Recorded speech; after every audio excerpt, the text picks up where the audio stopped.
Hi everyone, it's Juliet Grandma's Creations. Thanks for joining me.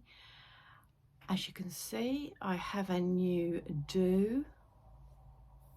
It's getting so fed up with my long hair, so I had the chop. Anyway, I'm so excited about the gadget of the week. It's my newest gadget. I've only had it a few days. Let me show you what it is. It's my new overlocker. Now you might think, oh, she's done that. She's done overlockers. But this one is an air threader. Let me show you why it's so brilliant. So you need to remove the bits and bobs tray. Bits catched all the excess bits that you cut off your fabric. And you just open up the front. So as per usual, there are brilliant instructions inside the machine and here. So you always need to refer to the manufacturer's instructions. So at the moment, my overlocker has white thread and I'm going to change it to black, and I'll show you how this machine comes into its own. Now they do say that you can tie your next piece of cotton to the existing thread you've already got on. But to be quite honest, I've never found that successful, and I don't think it's that great for your overlocker. One or the other always comes adrift. So what I do is just chop off all the threads and completely start again. So you always need to run out the last bit of threads from my machine and you're good to go. As you can see, I've now got black in my lower looper position, ready to go. So inside, once you open the gubbins, this looks like any other overlocker, except for there's a little pipe running down there. And this is what's going to help, or it's going to actually thread your loopers. So as per instruction, I have turned the power off. I have lifted my pressure foot, and now I need to do this. Point number 2, which is to turn this that way. This means that it's now in its threading position. Now I turn the hand wheel towards me until it clicks. There we are, you can hear that quite clearly. Then I start threading my machine as usual. So here's the thread coming there, into there, down into the tension disc and down. And then I make sure that this position is in STD, the setting slider. This is the lower looper pre-tension setting slider.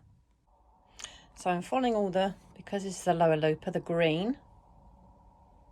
all the green instructions. And as you can see here, it said to thread the lower looper, you need to put the end of the thread in to the hole there. So the other thing I need to do is I need to change this lever here. I need to change it and pop it over towards that lower looper hole there. What I now need to do is I need to raise this up. You can hear it go click.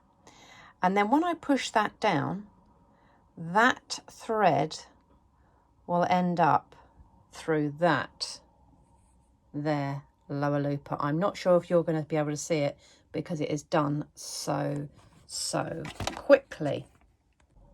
But let's give it a go.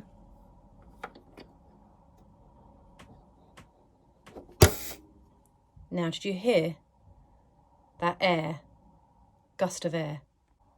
So there we have it. That thread has been pushed through the eye there of that lower looper. It's amazing. Now it does say if that thread ends up the other side of that little tube, you need to pull it out, tuck it under and pull it through, which is what I've done there. Now for the upper looper. So my next thread is going into the lower looper, which is the red. Follow it down, do as before. And then I have to change this lever over to here. And then I have to pop this thread into that hole on the left. So you just place it as far as it'll go. It doesn't go very far, about 1 centimetre, something like that. And then we're ready to go again.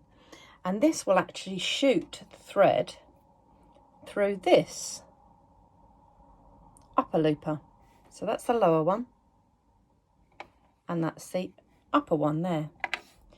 So again, I don't know if you'll be able to see this because it is just so quick. Trying to get a good position there. I just pull this lever up and then it should come through to the eye of that upper looper there. When I push it down. Dear, dear, dear. There we go. There we go. It's gone through. There we are. Brilliant. So all I do is now thread the 2 needles, which we all know is the easy parts. And then I'll come back to show you just how it overlocks.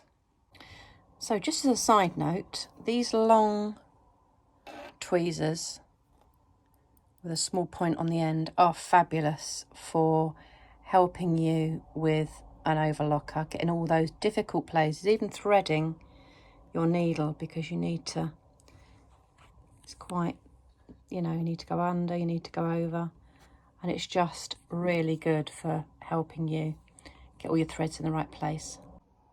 So now what I need to do is take it out of its threading mode there and close this up and put the presser foot down, and then I'm away to go. So one more thing, that it's important that these threads don't get tangled. So it's important that they all go under that presser foot. So you don't want any tangled in here or this side of your needles at all. You want them all nicely under the presser foot, going to the back, and then you hold on to them when you start your overlocking. And it's overlocking perfectly from the word go. It is fantastic. So I put the gubbins box back on, and I'm going to show you how it overlocks.